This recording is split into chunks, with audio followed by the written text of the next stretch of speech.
Fotógrafo e soñador, documentalista e construtor de imaxes, este fotógrafo transita entre a fotografía xornalística e o retrato de autor, entre a fugacidade da foto diaria e a pausa da imaxe poética e reflexiva.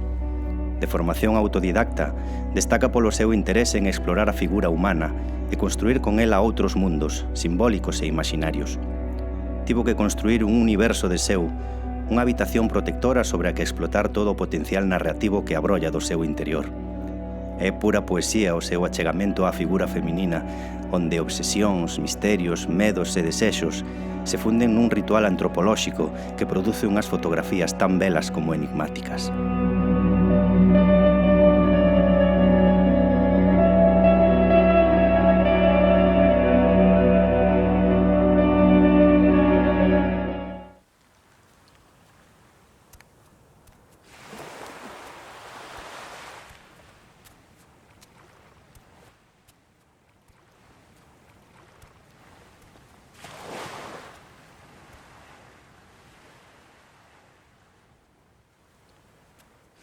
Lembro un día nunha viaxe en tren a Santiago que alguén me deixou unha máquina, unha Zenit. Eu cando collín aquela máquina e puxen ollo no visor foi como unha revelación.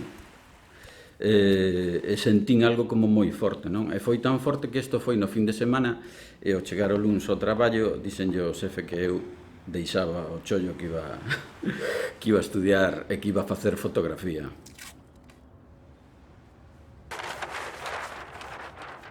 Era un libro de retratos de Cartier-Bresson e pensei, coño, pero pódese facer isto cunha máquina de fotos? Pareceume algo increíble, non? Pareceume como que tiña que coller aquela ruta, non?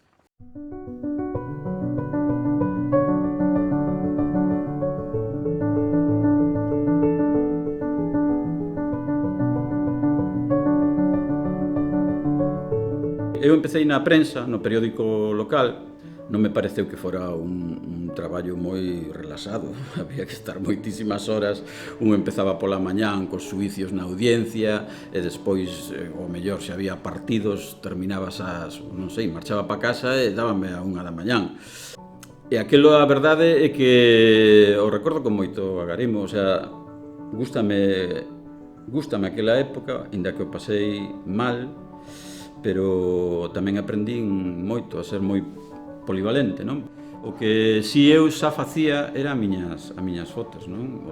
Eu xa tiña como unha liña, digamos, na que quería ser un pouco creador do meu mundo e ser autor das miñas imaxes, e aquelo saíame pois sin pensar, non? Pero tamén con certa vergonza, porque facía retratos, desnudos, a xente que iba coñecendo, pero era como algo que non se podía fusionar co mundo da información.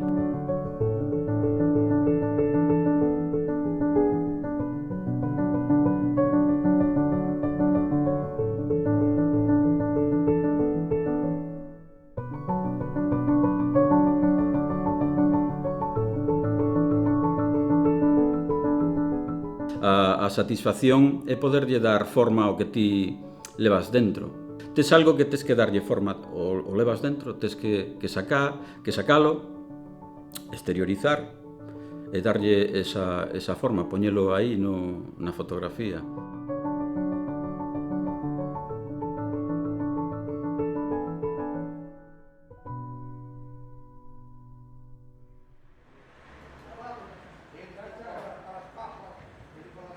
Meu pai, como artista, guioume,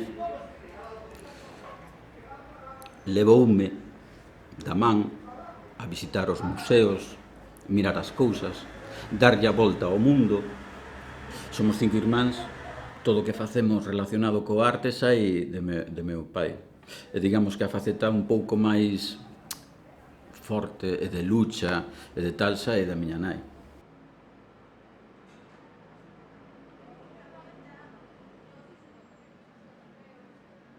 Todo o que vas absorbendo, claro, é o que te vai formando.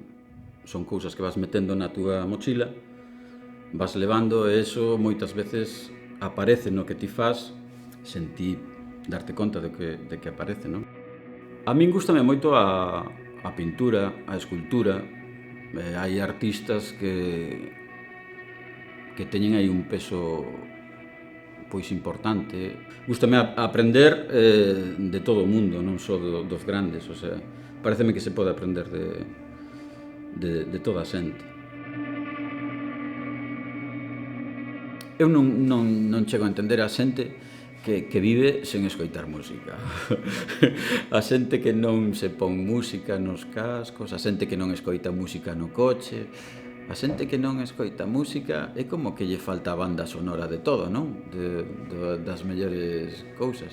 Eu se me poño a recordar cousas que me pasaron, é como que sempre levo a música aí de banda sonora. E a música inspírame moitísimo. E se vou a dormir, poño música tamén, quedome dormido coa música. E a música, as frecuencias, según o que estás a escoitar, levante os sentimientos, navegan por un sitio ou navegan por outro, non?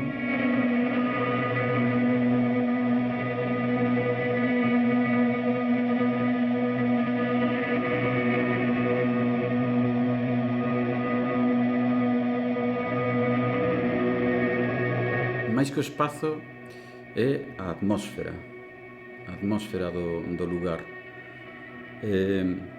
Isto da atmósfera creo que o aprendín, o collín, cando empecé a ver as fotografías de Toni Cataní. Empecé a mirar aqueles bodegóns, tamén os desnudos, e a atmósfera era algo como máxico, non?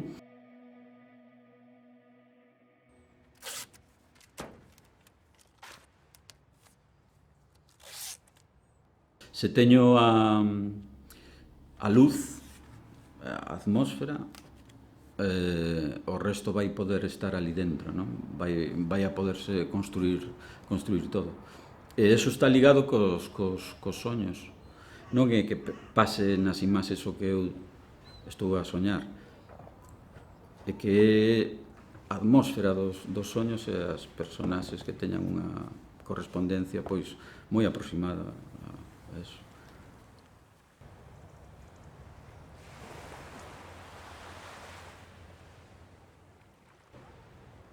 Onde eu máis disfruto é no momento da toma. E o momento da toma, cando poño o ollo aí no buraquiño, no visor, a min realmente o que me enche. Despois todo o proceso é necesario para poder leválo ao espectador. E aí é onde teño que cuidar pois algunhas cousas técnicas. Hoxe en día casi a totalidade do traballo que fago é digital, inda que de vez en cuando combino con outras máquinas, medio formato, 35 milímetros. Gústame moito o branco e negro porque a cor ten unha psicología que moitas veces apártame do que eu quero amosar. Teñen que estar as cores que eu sinto, e moitas veces non están aí. Entón teño que sacalas, non poden aparecer. Cando me poñen as miñas fotos diante é que non son capaz de miralas e non atopar un montón de erros e de cousas que sempre quero corrixir. E iso é un problema ben grave cando se traballa en digital, por exemplo, que sempre nos estamos corrixindo con moitísima facilidade. Para iso prefiro a película porque tes moitos menos disparos, non podes mirar o que estás facendo, marchas para casa, revelas, miras e aquilo o que saiu e pareceme que moitísimo máis poético. Eso gústame moitísimo máis. Que sucede? Que hoxe en día eu non teño cartos para poder traballar desa maneira.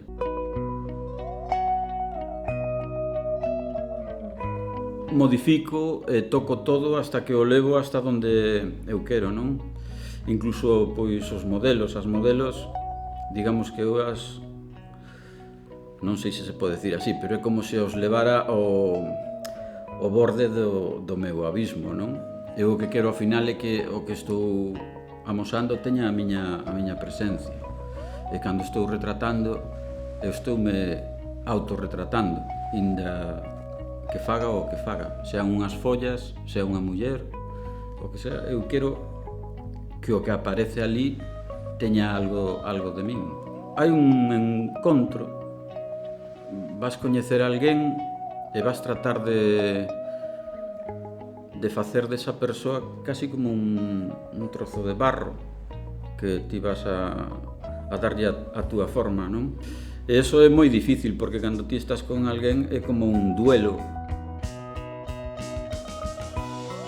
Ti queres sacar algo de aí, ou poñer algo, e a outra persoa vai amosar todo o mellor que ten, non vai a querer amosar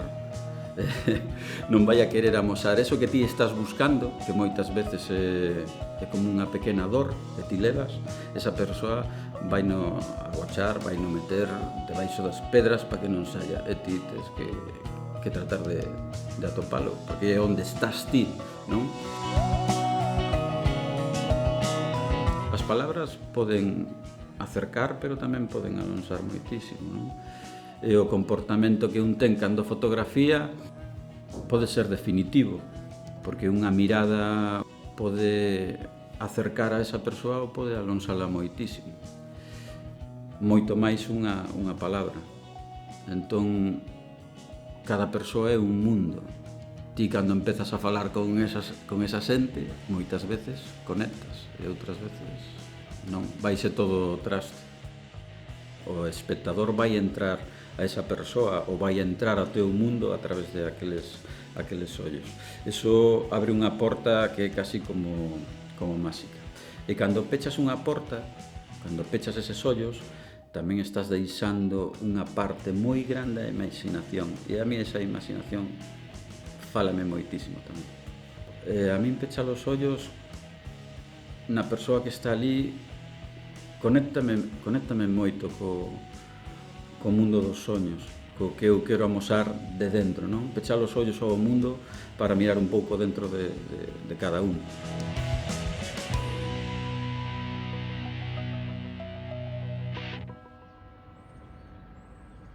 A simboloxía nas miñas fotografías realmente non sei se existe. Non teño un interés por a...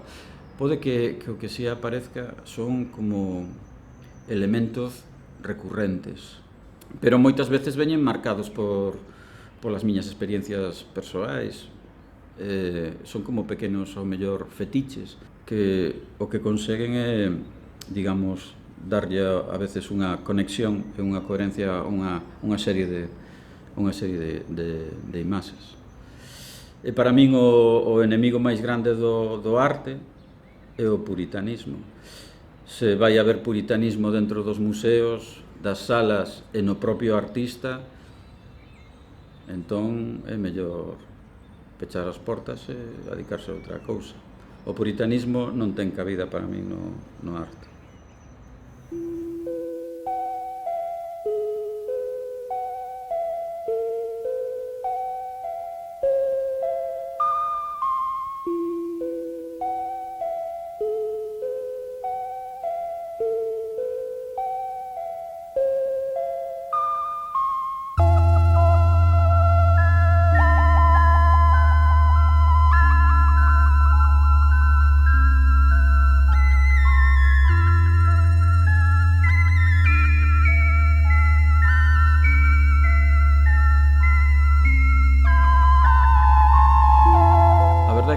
Non sinto amor por ninguna das fotos que levo feito. Especial amor, o mellor por algunha persoa que podo querer máis, podo querer menos, pero das imaxes non teño unha foto preferida, Se teño que pensar ao mellor nunha foto preferida, é algunha que non fixen.